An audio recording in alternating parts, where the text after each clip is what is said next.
Every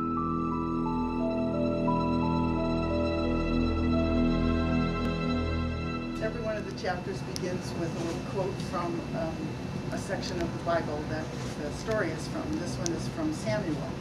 This is the quote.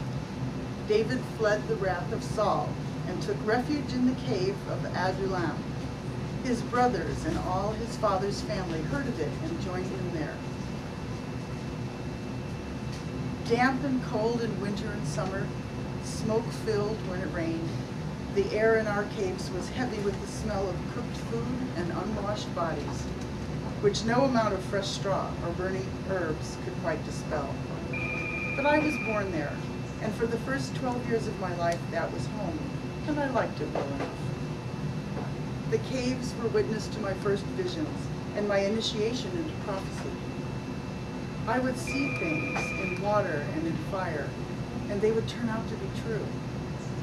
At first, when I was very young, I believed they were stories that belonged to the cave, spirits that lived there with the bats and the small furry creatures in nook and cranny. I know I didn't grasp their meaning until many years later.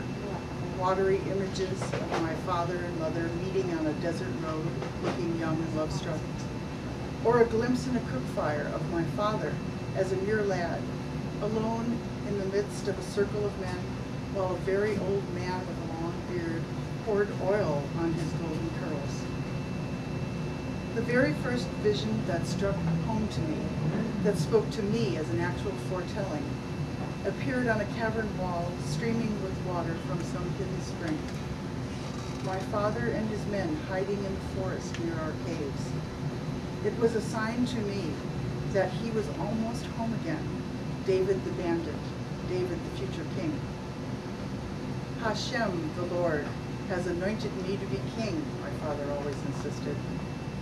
We believed in this Hashem more than any of the other gods the people sacrificed to, like Baal or Dagon.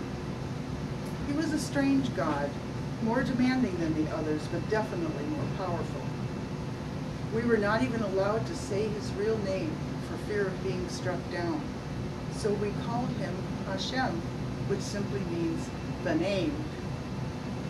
My father would talk to him from time to time, and I saw his face when he came back from the high, bare places, the skin stretched fine, his eyes not quite seeing, as if a fire raced through his veins and burned him from the inside, burned him clean and hollow, to receive a spirit other than his own.